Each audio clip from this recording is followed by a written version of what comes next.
Martinique Brown, and I am the owner and founder of Today I Want to Be. We are solving the problem of kids and youth not seeing someone who looks just like them in a variety of career fields. We are a career exploration resource for parents and educators, and through our interactive products and virtual interviews, kids and youth are able to see representation of their race and gender in career fields that they may not even know about. With every product we create, from our educational aids to our apparel and accessories, we are intentional about encouraging and helping kids and youth see that they can become anything they want to be. We are the only company who not only focuses on career exploration for kids and youth, but we also give them an opportunity to ask professionals about their careers every month during our free live virtual interviews as student co-hosts. If you are looking for a company that is dedicated to helping your child or student see that they can become anything they want to be, make sure you visit todayiwanttobe.com today.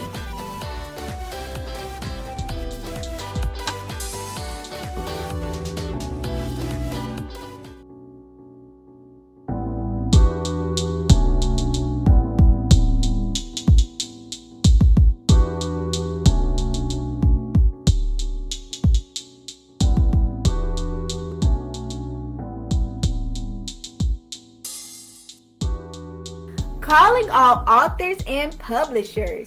Did you know Everything Authors has a free downloadable directory of platforms you can promote your book on? No longer will you have to search multiple places to market your book because you can find them here. Download your list today at everythingauthors.com/free-resources. That's everythingauthors.com/free-resources.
You can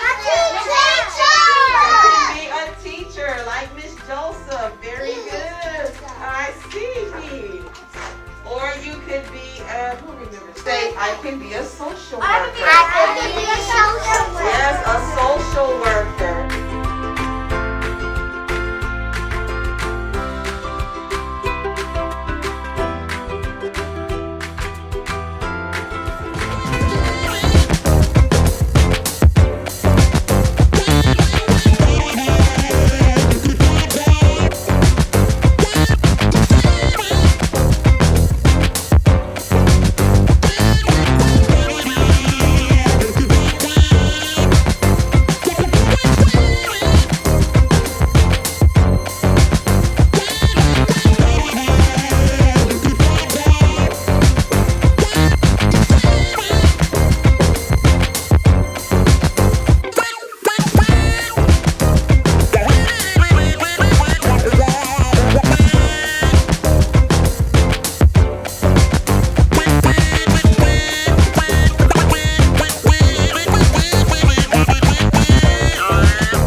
Thank you guys so much for tuning in to another episode of Authors to Know and Their Books to Read. I'm your host, Martinique Brown. I'm so excited that you guys have decided to tune into the show today. I'm really excited about our author today, Janice Pryor Beary. She has written a book called Behind the Scenes. So we're going to learn a lot more about her book. But before we do that, I want to welcome you to the show. Now, if this is your first time ever tuning into the show, make sure that you are always going to that description box, because you know what? I am going to tell you about the description box. And that is actually where Janice's contact information is, as well as where you can purchase her book from Amazon.com. It's right there next to that $sign. But another thing that we would love for you to do is go ahead and share this video so that more people know about Janice and her book, Behind the Scenes. So Janice, thank you so much for being on the show today. Thank you so much for having me. I'm all excited. You are welcome. So like I said, if this is your first time ever tuning into the show, this is actually a interactive show. So we encourage you to ask us questions. Well, you don't have to ask me questions, but you can ask Janice questions. You just post them in the comment field. Now, if you're tuning in from any other page other than Martinique Y. Brown or our YouTube page, Everything Authors, then I need you to come to one of those two pages so I can actually see your post, and you can actually make comments and ask Janice questions. But this is going to be a very good interview, because I'm telling you, I was looking at her book summary and I'm like, wow, Janice is so strong. So tune into the show. Like I said, make sure you go ahead and share this video now. So Janice, thank you for being on the show. Can you tell our viewers just a little bit more about yourself and how long you've been a published author? Yes, I was born and raised in Goldsboro, North Carolina. And then we sort of moved to Chicago, Illinois, and I was there for like 50 years. Oh, wow. And while I was there, I learned a lot, a lot of things about life because my mom moved back to the East Coast and that left me there. And Okay. I always loved the Lord. And so I had my faith. I believed in God. I was a hard worker. And then one day I thought, I said, I'm going through so much. Nobody else can be going through exactly what I'm going through. Mm-hmm. And so I was moved to write this book so other individuals that may be going through the same thing that I went through with can see how God worked with me and how God delivered me, gave me answers to my problems, and sort Yeah. of paved the way for me to be successful, in life, even though I was going through so much. So the book was actually released February 2021, and I had a book release in Illinois, but I had so much family and friends on the East Coast. I wanted to do a book signing and Mm-hmm. also do another release of that book down here in North Carolina. And so that's why we're here tonight, so that Okay. we can share the story and get individuals interested, in possibly, coming out and get the book that they've already purchased signed, or even come out and join us and even purchase a book or ask questions that they want to ask me. I'll be available. Yes. That's good. That's good. So now, if you all are interested in attending Genesis book signing, I have listed that address in the description box. It's actually going to be on June the 22nd from 12 until 2 p.m. Now, since we're on the book signing, what can people expect when they come? When they come, I'm new to the area, so I'm not exactly familiar with how the flow would be that day. Mm-hmm. But I will have the books there on display, and I will be there during the duration of the time. And we will be in the actual store, as people come and go. And so I'll just be making myself available, Okay. for any questions or that they may have. I'm hoping that I can help someone or encourage someone and share some testimonies. Some things are not in the book. I put a lot in the book, but there's some things that are not there, and I'm more than willing to share. That's, Whatever the scenario that shows up that day, mm-hmm. be able to, encourage and build up individuals that might be at their lowest point.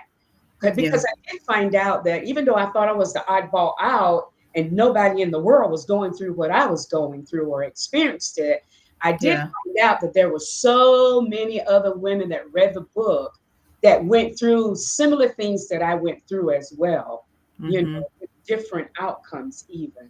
So Yeah. I'm excited about meeting all of those who will stop by that day, so that we can chat and talk and share some stories and, That's good. encourage one another. Yes. So now I know that you mentioned if they stop by, what is the name of the location? The location is 2810 Cashwell in Goldsboro, North Carolina, the Christian bookstore on Christian that bookstore. street in that Okay. plaza. Yes. Okay. Christian bookstore. Okay. So now are they actually having an event there, or did you just one day walk in, ask the manager, hey, I'm an author, I'm new to the area. Can I do a book signing here? I walked in that store being new to the area and I saw all of these books on this one table that were from the community, Mm-hmm. community authors. And so I went to her and I said, how can I get my book on that table? That's good. And she says, well, you need to have an interview.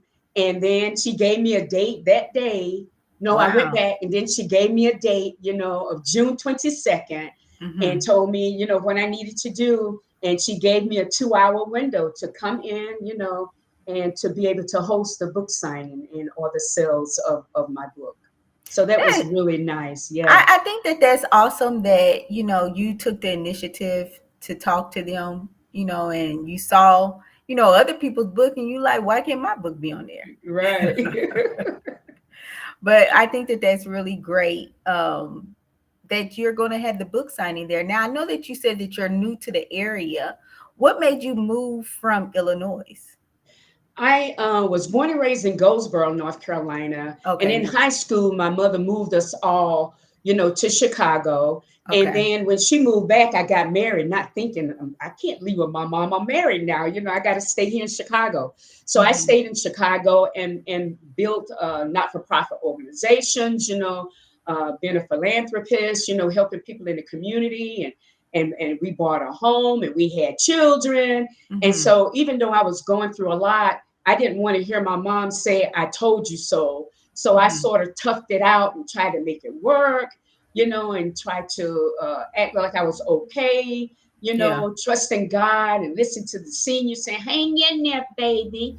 Give Mhm. them 5 years, 7 years, everything gonna be all right. I waited the 5 years, I waited the 7 years, and it just got tougher and tougher, you know what I Yeah. mean? And Yeah. so after a while, I said, you know what? When the grandkids grew up and everybody moved out, the snow in Chicago, I had brain surgery and 2 knee replacements. I said, it's going to be Wow. difficult for me to shovel snow and chip ice. And I always wanted to come back home, Okay. and I said, when I retire, I'm going to move back home. And so when Mhm. I got to that age, the Lord told me it's time for you to go. That's good. And when he That's said good. it's time for you to go, I started looking for houses and property and stuff like that. And the Lord, Mhm. blessed me to be able to find a nice home, and then I was found, I was found by a young man, Pastor Beary, and, we got married and we're down here working in ministry together, so I Oh, didn't see that good. part in the vision. Yeah. So can you walk us through your book behind the scenes? Sure, I can walk and give like little nuggets, from Right. each book.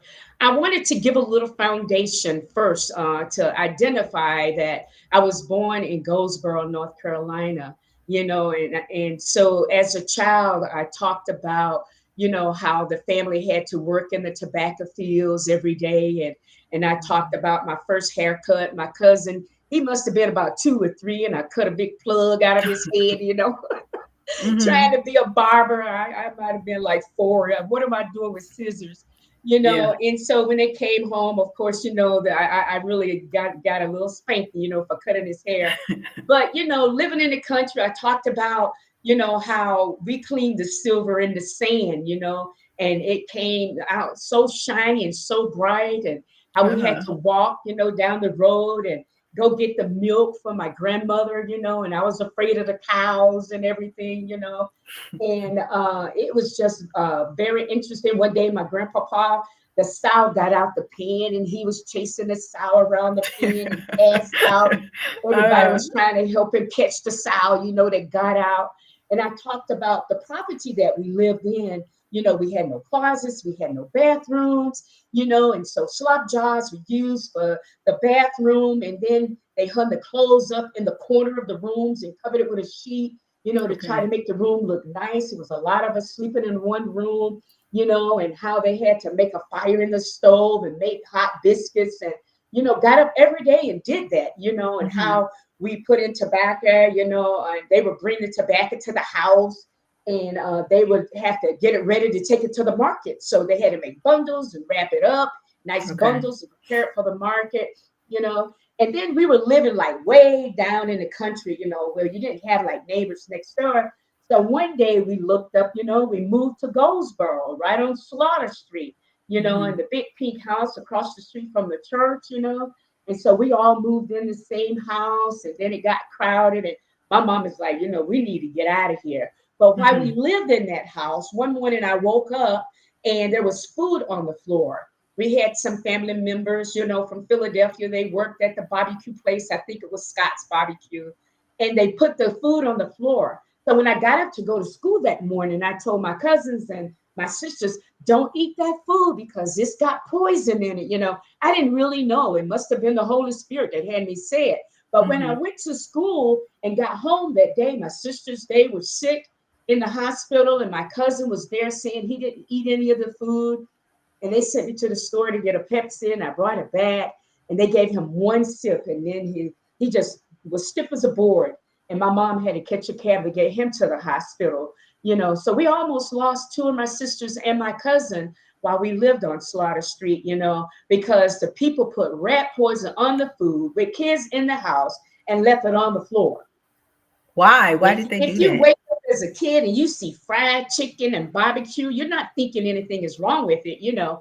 And so they ate that, you know, But they why ate did that the food. people do that? I don't know if we might have had mice or rats, and they were probably trying to kill the I mice or see. rats. And so they put poison on the food that they had brought from work that they didn't finish eating. And the kids woke up. I was going to school. I was the only one going to school. I went on to school and I said, don't eat that food. You know, Hmm. it's got poison in it. I didn't know for sure, Yeah. but I didn't want them eating food that had been on the floor all Right, night, right, you right. know. But they did. They woke up, you know, and they saw that fried chicken. Yeah. They ate that food. Thank God God saved them, you know, and they didn't uh, die from eating the rat poison that was in the food, you know. yeah. But eventually, my mom, she moved to the old projects. We got our own place and everything, you know, and that's when I had an experience of dipping snuff. You know, Mhm. I had a friend, you know, that came over and said, hey, you know, I got some snuff. You want to dip snuff? And I said, you know, I've never dipped snuff before. So I said, okay. She kept bothering me. I said, just give me a little pinch of it, right? Mhm. And so she gave me a little pinch and I chewed it and everything, but she didn't tell me what to do with it, right? So I swallowed it. And I Okay. got drunk as a skunk off snuff, and I was dizzy. I got on the little merry-go-round thing, and I Uh-huh. was swimming in the head, and I never dipped snuff again. And Yeah. then there was one thing that I noticed living in the old projects growing up as a kid, that they always took care of the projects. They always took care of the lawn. They painted every year. They put Mhm. horse manure around the trees to make them grow big and pretty. Unlike some projects that we see today that are not as kept as it was when Right. I was growing up as a kid. You know, Mhm. my mom moved around a lot and then we moved again and she worked nights, you know. And so I wrote about the time that I was always left at home alone with my sisters and how they would be bad sometimes. And I looked up at the light and I had to go to school that night to do a project. My mom Yeah. wasn't at home, my sisters were there. And I said, you see that light up there? I said, it's got a camera in it. And mama can see everything you're doing. And she will be able to see exactly what you're doing. And I'm going Uh-huh. to school to do my project. And you better not open that door. So what I did, right, was they looking up at the light, thinking mama can see them, right, in the light. Uh-huh.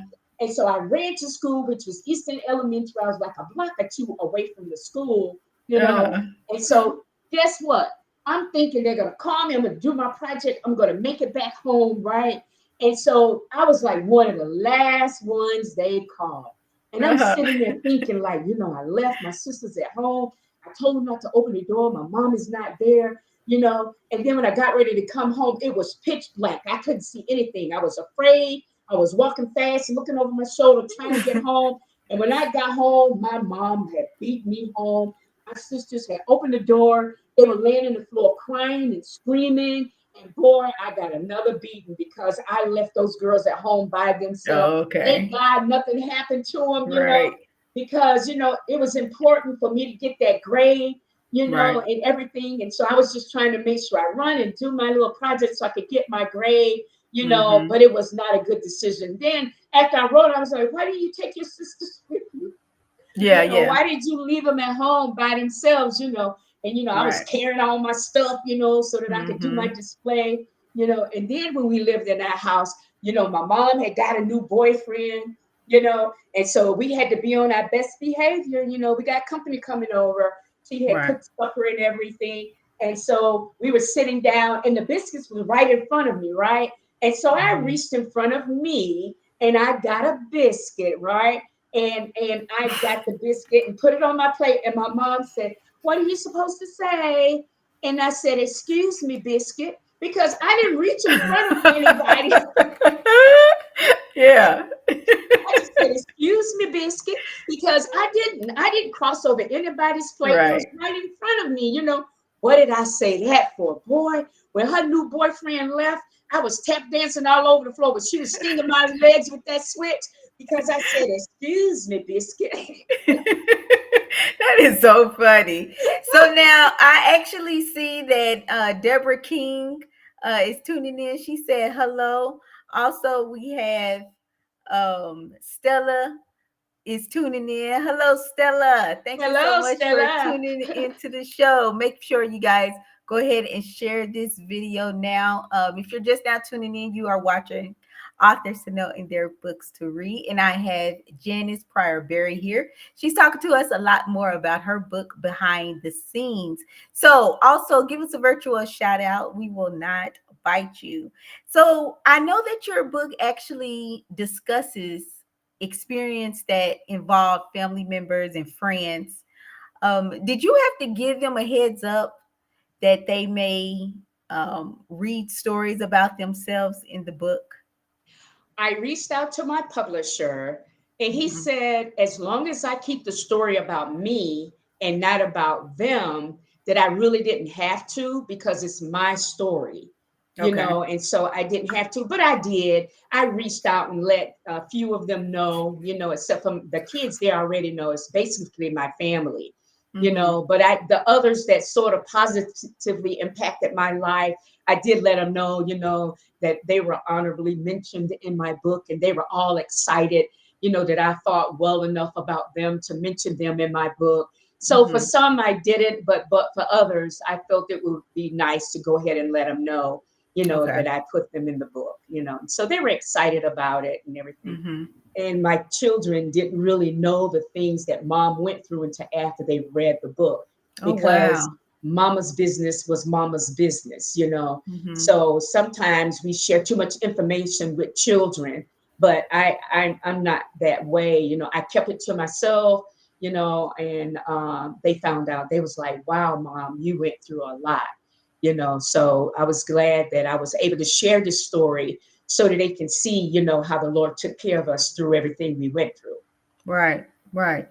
But let me ask you: do you feel like since they did have to learn about these experiences through the book, did that cause a bigger conversation with you and your kids?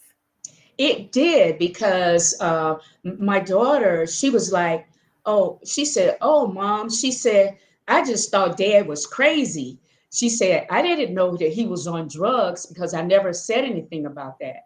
Hmm. We did go for counseling and stuff like that, but I called it family counseling, Okay. but we did participate in Alateen, Alanon, Narcotics Anonymous, because eventually, in one of the chapters, it talks about, he had to tell us, what was really going, because I thought it was Slits malt liquor, because he drank a Hmm. lot of Slits. I never thought about drugs or anything like that.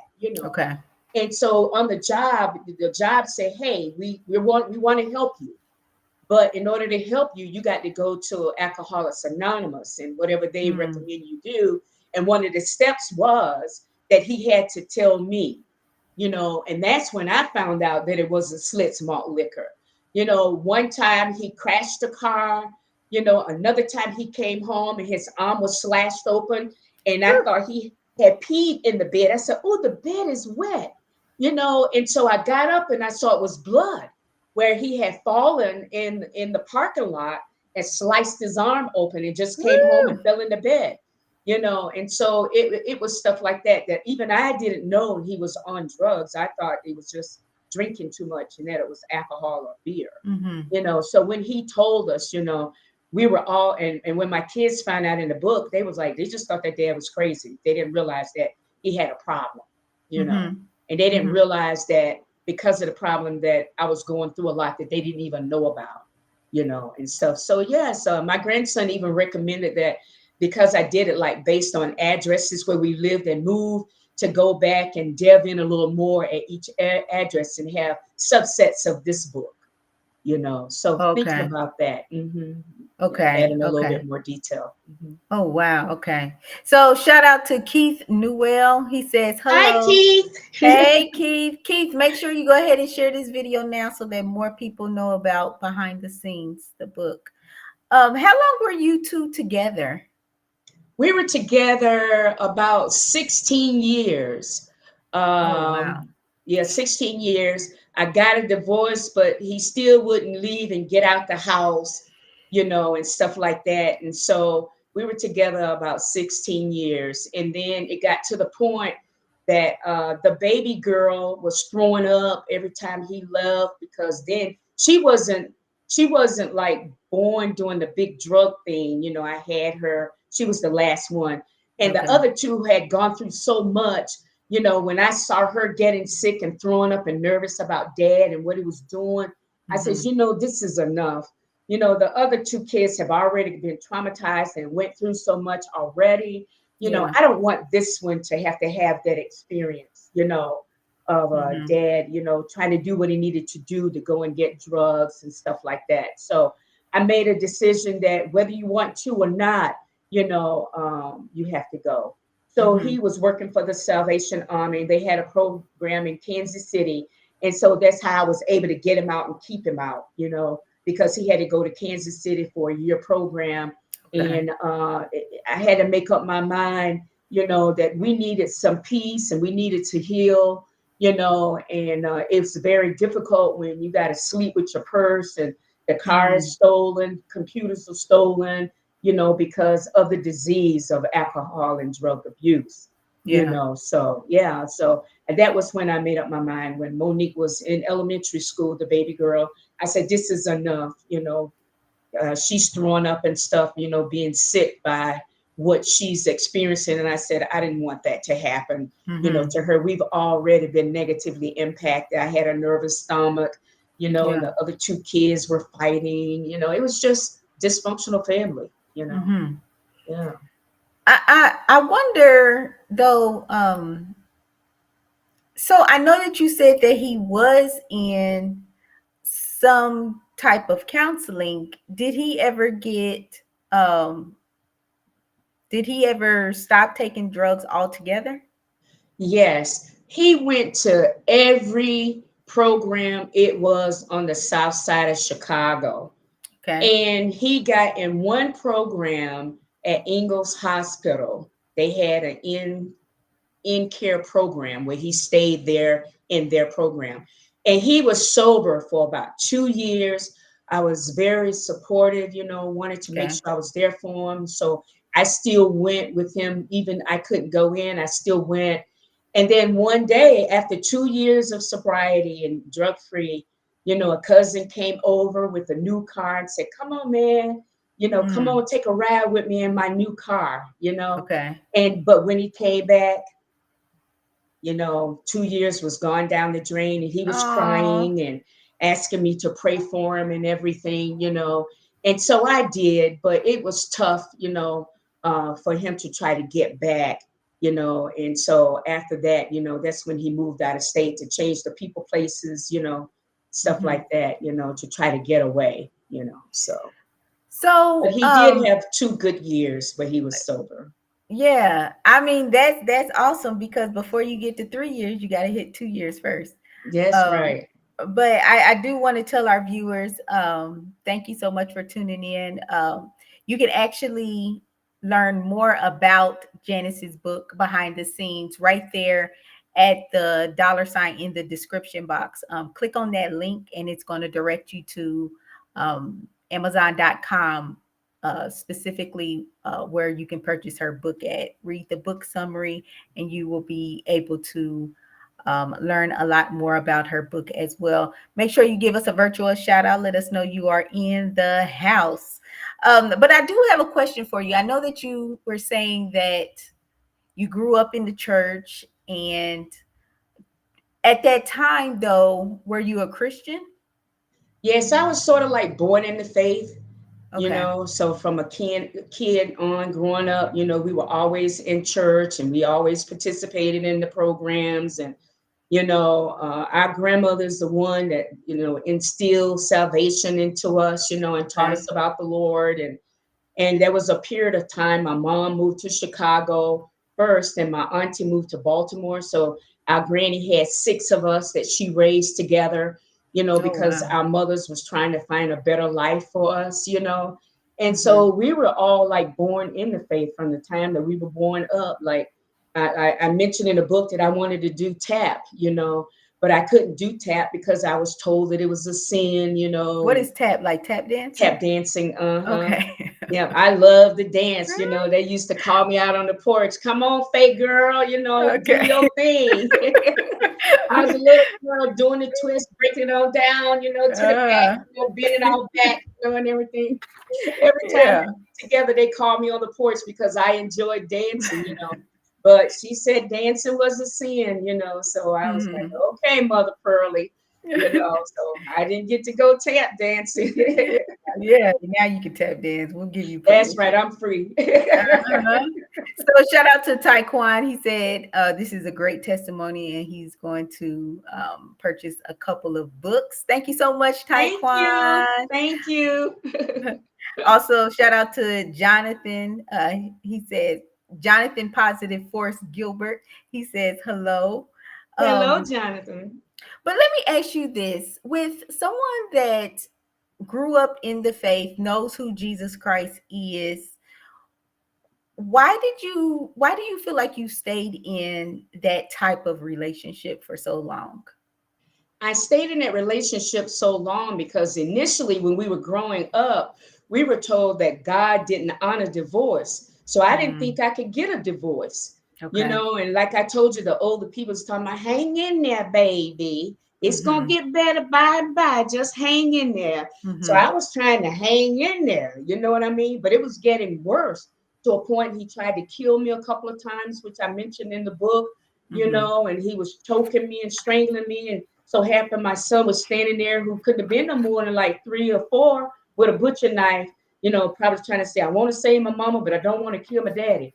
And when Yeah. he saw him standing there, he dropped me, but he was choking me out, on one Mm-hmm. occasion. So I kept them in the marriage because I didn't think God wanted me to get a divorce. And Mm-hmm. then I started to reading the Bible because, growing up, there was one Bible in the house. Like we didn't all have our own individual Bibles that we could read, and find out about things on our own. We found out about God by grandma telling us about God, Okay. because there was no little books that we had. We just got round table discussions and Sunday school and, Mm-hmm. stuff like that, but I got my Bible, and because the Lord told me when we didn't have food, you know what to do. You know what to do. You don't have to sit here and starve. You know what to do. And I Mm-hmm. remember that they taught me how to can food as a kid. I didn't Okay. like it then, but that was a skill that I could grab and make Yeah. sure me and my kids had food to eat. Mm-hmm. And so I said, I rededicated my life to the Lord. Because, of Okay. course, in the 70s, I was out there, doing everything in the 70s, Mm-hmm. that I was big enough to do. But then I rededicated my life to the Lord. That's And good. I got back in that word. I bought me a Bible. And I was like, I'm sure God doesn't want me to stay with somebody who's trying to kill me, who's trying Mm. to destroy me, who's abusing our children, Yeah. who's making it difficult for us to have a peaceful home. And that was what set me free. I was reading the Bible and I found out that the Lord's will was for me to have peace, and there was no peace in that home. He was always fighting and pushing and Mm-hmm. shoving me and cursing me out and cursing the kids out, yelling and screaming in my ear, Mm-hmm. trying to get money from me, pawning the car for drugs, and then, when he wrecked the car, I couldn't drive the car. I had to find a way to work, find a way to church. Mm. Or he'd be driving down the street with his car and I had to walk wherever I had to go, Mm-hmm. and he wouldn't let me go anywhere. That I lived in a little house that looked like a garage behind houses in the alley, and it had like tile in the ceiling and paneling on the walls. There were many a days that I counted those tiles in the ceiling and I counted those paneling on the wall because he would be sitting outside and not allow me to go anywhere. Mm-hmm. He don't call my friends and said I changed my mind. I didn't want to go. So, Okay. he hindered me from going anywhere, and it was just such an abusive situation. But when God said that he wanted me to have peace, that set me free. Yeah. Then I got a Amen. strategy together because That's I'm good. still here in Chicago by myself with no mother, no father, no uncle, no cousins, nobody except my husband and his family and my Mm-hmm. children. And so I started saving money, and I hid it up under the rug at my grandmother-in-law's house. And when I got enough money saved, in one of the chapters, I described how he and his mom was going to go to Chicago, and I was so thankful that they didn't take my baby boy Rob. We called him Junebug. Mm-hmm. And when they were going to Chicago, I had already gotten my money out from under that rug that I saved, so I Mm-hmm. could get me a plane ticket to Baltimore. Oh, And so I wow. got that money, and my cousin, my best friend, hid me out in Chicago for a week because I knew he was going to be calling my mom and trying to look for me. So I had been taking clothes to her house every time I went to her house to visit, putting clothes in the trunk. And then that day I got ready to escape, from that abuse. They took me to Chicago. One of the cops in the village helped me get away, and took me to his family's house in Chicago to get Mm-hmm. me out of that situation. And after a week, I caught a plane to Baltimore. And my mom didn't even know where I was for a week. I'm sure she Mm-hmm. was worried, but I didn't want her to lie for me. You Right. know, I didn't want her to lie or send for me, to try to say that I wasn't there. So I Mm-hmm. stayed out a week, and then I showed up at her door, and that's when she knew I was still alive and that I was well. So So God your put some mom was good living people in in my life. Baltimore. My mom was living in Baltimore. I Yeah. see. She Okay. moved back to the East Coast in the year I got married. So I had Okay. to stay, with my husband in Chicago. And her and my sisters moved back to the East Coast. Okay. Okay. And I just feel like this is just such a heroic, story for you. And I just think it's so important that we hear people's stories because we look at people's current life and but we don't get to hear what they dealt with in the past. And so, Right. like, just looking at you, no one would ever expect that's what you went Amen. through. Amen. God Yeah. took care of me. Amen. Yeah. But I definitely like to use this platform to help individuals currently where they're at and then in the future where they're going. Were there any signs that you saw while you and your ex-husband were dating that kind of were some red flags? Yeah, there was a red flag that I really just dismissed it. In the 70s, we wore halter tops. Okay. And so he came to visit, and so I had on a halter top and told me, "You go take that off." And I'm Mm-hmm. like, but everybody wears halter tops, you know what I mean? That's what we wear these days. Hip hooks, halter tops, Mm-hmm. hip huggers and halter tops. And he was like, go and take that off. And one time we were walking, and he walked way ahead of me and didn't walk with me because I had makeup on. And so I was like, what in the world? Mm-hmm. uh, I've never seen anything like this before. So he wouldn't even walk with me. So I Mm-hmm. did see a couple of red flags. But I sort of like dismissed them, because I was Mm-hmm. like, oh, whatever, you know what Yeah, I yeah. mean? But Like when I he'll get look over back, it. yeah, when I look back, I was like, yeah, I should have made note of that. Mm-hmm. I should have made note of that.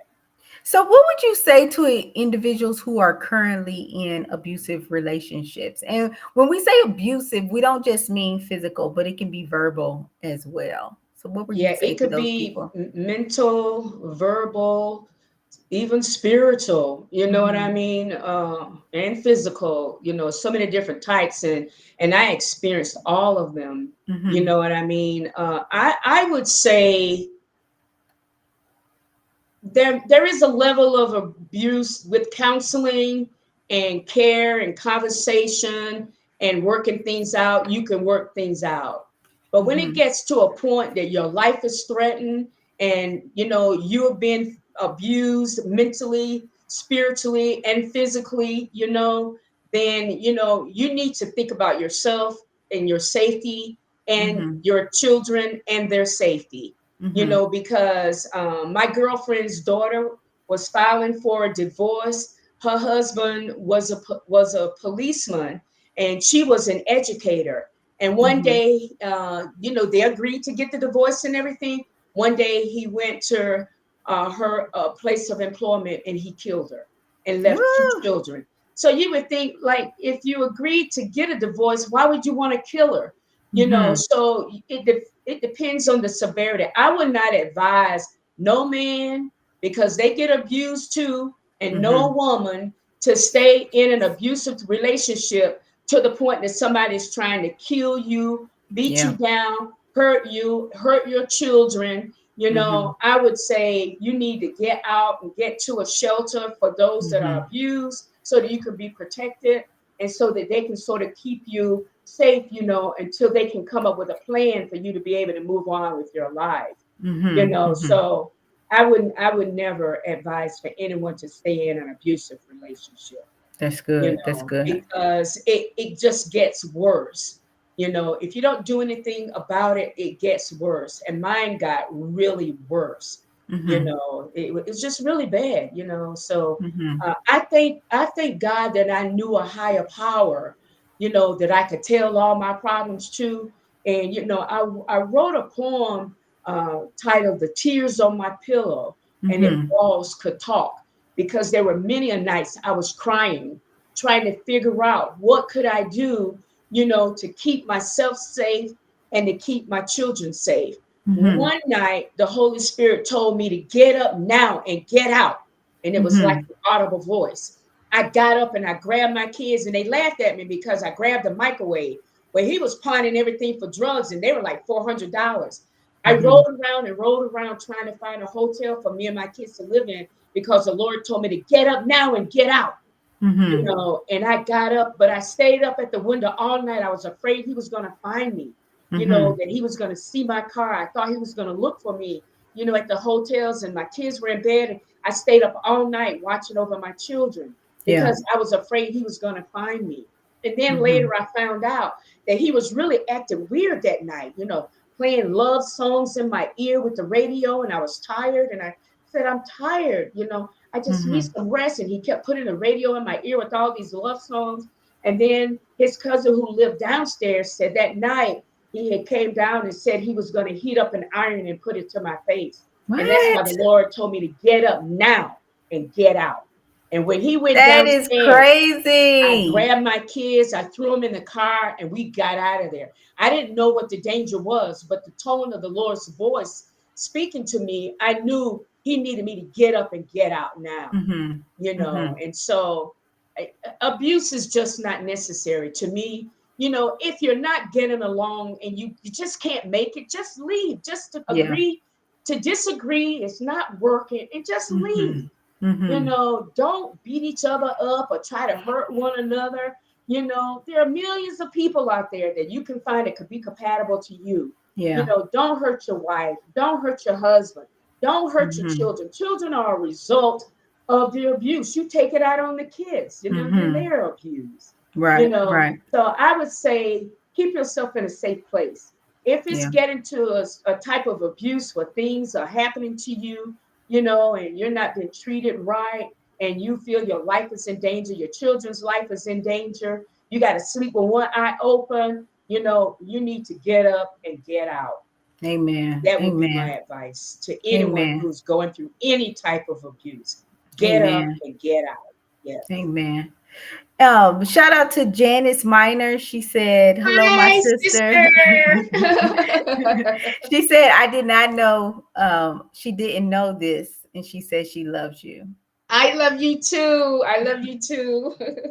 So, at any point, during this time, did you ever become angry with God for allowing you to go through these things? No, I never got angry because I love the Lord, and I knew He was real because I witnessed miracles growing up as a kid. Mm-hmm. People being delivered from alcohol and drugs, being purged. I witnessed the power of God. So I Mm-hmm. knew He was real, and I didn't get angry with Him. But I was like, why so long, Lord? When is my breakthrough coming? What am I Mm-hmm. going to do? I'm in Illinois all by myself. I don't have any family here, just me and my kids. I don't know who to turn to. I tried to turn to my in-laws, but of course, blood is thicker than water. So they're going to try to protect, and advise him. So I didn't have advice except for some of those little seniors, that was trying to advise me, and so I had a lot of tears. I cried a lot of nights, and I had to work like double shifts just to make enough money, for my children and I, to have a shelter over our head and food on the table, because my husband was sick. He was Mm-hmm. stealing everything that wasn't nailed down, and he was just very abusive. He was very angry, Mm-hmm. and like he told me, he said when he was growing up as a kid, he didn't grow up believing he wanted to be an alcoholic and drug abuser. As Mm-hmm. a matter of fact, he said that he tried crack 10 times before it did anything. And I said, well, Mm-hmm. God was trying to tell you then you shouldn't be trying to do crack cocaine, Mm-hmm. Mm-hmm. But he said he kept trying, and he worked a job that was swing shift, and he was trying to stay awake, and they advised him with that. He Mm. said 10 times, he tried it, and it took 10 times, and then he was hooked, of course, Okay. dealing with the issue of drugs. And I'm sure that there are many others who look up and try to say, the question is, how did I get here? Mm-hmm. What happened? When did I make the wrong turn? Right. All these individuals that struggle, with the drug abuse are not bad people. They got great Mm-hmm. qualities. They're intelligent. They're smart. They're good people, but Right. they just have something that has taken control, Mm-hmm. and they're trying to find the answer, trying to find their way out. So I have compassion on all of those individuals that are still Mm-hmm. today, trying to be free of alcohol and drug abuse. Right. And I mentioned in my book, that my husband was a veteran at that time, Mm. and came home and came home honorable, under medical conditions. So he came Okay. home sick, and so, my heart goes out to all the veterans that went away and came home and they had issues. And then a lot of them, didn't realize how beneficial it was to get that medical care through the VA, like, Mm-hmm. oh, I'm home, Right. that little something that they're gonna do, it ain't nothing. So a lot of our men came home and didn't go and follow through, and get the medical attention that they needed. And it just progressively got worse, Mm-hmm. you know, Mm-hmm. So progressively I got worse. I know that you actually mentioned to us that I think you married a pastor, Pastor Beary. Yes, yes. So were there any issues that you had to overcome so that you can learn how to trust men again, or did you always just, even though you had a abusive marriage, were you still, able to trust, men and, be not really Yeah. have issues with dating men and Well, I sort of married? like didn't date, I sort of like turned to my kids and wanted to make sure I Okay. took care of them. I tried to date a couple of times and it just didn't work out, the lifestyle I was trying to live and the Hmm. lifestyle they were trying to live, but when I met Pastor Barry, I'm a trusting person. I always Okay. think people are like me, I ain't great, but I try to be a woman of my word. I try to be Yeah. honest. I try to live the way the Lord would have for me to live. So I always start out trusting. You I know what I mean? understand. I Hmm. trust people until, Prove you they prove wrong. to me, that they can't be trusted. I Right. may lose a little some, a little money being trusted, and trying to help people out and stuff like that. Hmm. But no, when I fell in love with Pastor Barry, I didn't have any issues. And he was Hmm. very transparent, and told me everything that he went through and all the Yeah. struggles he had in his life. He didn't hide anything from me, so Yeah. because he shared everything and didn't hide everything, I trusted him, That's good. and so we'll getting to know each other day by day and learning each other day by day and Hmm. working in the ministry, you know what I mean, and working through situations that come up, because we truly believe that the Lord put us together and to put us together to do a great work, That's good. for God, for the building of the kingdom of God. And Yeah. that nobody is perfect. Our home is so peaceful. We're so much Hmm. alike, it's unbelievable. What you gonna do with all that peace? I love it. What you? I love it. I love it. It's just so peaceful. I love it. Uh, Nobody's spitting and yelling and screaming in my yeah, ear and yeah. stuff like that. I love it. Well, you know what, Janice, just listening to your story, I'm just so happy that God has allowed you to experience that intimate type of love, Amen. because Amen. It was a It's long yeah, time, boy, long I tell you. time coming. Like, where you And been, at that Pastor time, I Perry? wasn't even thinking about it. I wasn't even thinking about it. I came home Right. for my 50th class reunion, and this brother Uh-huh. walked in and sat next to me, and we talked and ate and talked, and he was trying to promote my book for me and find me Okay. some contact. He was such an advocate for me. And I was like, and he had such a nice spirit. Yeah. His spirit was just so nice. And so because I moved away as a teenager, all my classmates were there and I couldn't recognize anybody. I was Mm-hmm. like, oh my God, who's who? So he said, here's my number. When you So get he was home, an old classmate. yeah, yeah, but I Okay. didn't know him then. I didn't meet him until 50 years later, Okay. at the 50th class reunion. Mm-hmm. He said that when you get home, pull out your class book and we'll look at the pictures tonight and I'll help you identify who's who. And we never stopped talking. So when you saw his old picture, were you like, I remember him? I didn't. You're like, I still don't remember you. I didn't remember him, but he had the prettiest smile ever. Oh, that's good. I'm so happy for you. I'm just Yeah. so happy for you. Janice, I just definitely appreciate you sharing your story with us.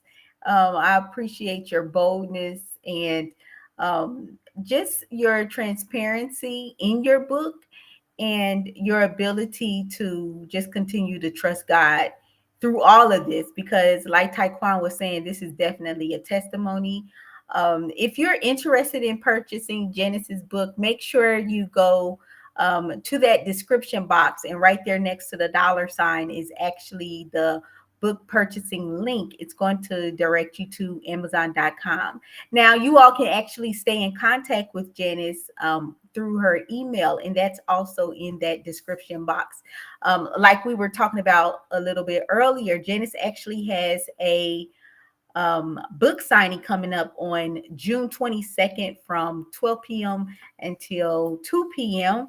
And that is going to be at the Christian bookstore. And that address is listed in the description box. Make sure you all definitely support Janice. If you're not in the North Carolina area, you can still purchase her book by clicking on that link that's right there next to the dollar sign. We definitely appreciate you all for taking time to tune in to another episode of Authors to Know and Their Books to Read. If you've enjoyed this program, you can definitely donate to Everything Authors. That information is at the bottom of the description box. We hope that you all have a great remainder of the night, and we will talk to you all later. And thank you, everyone. Bye bye.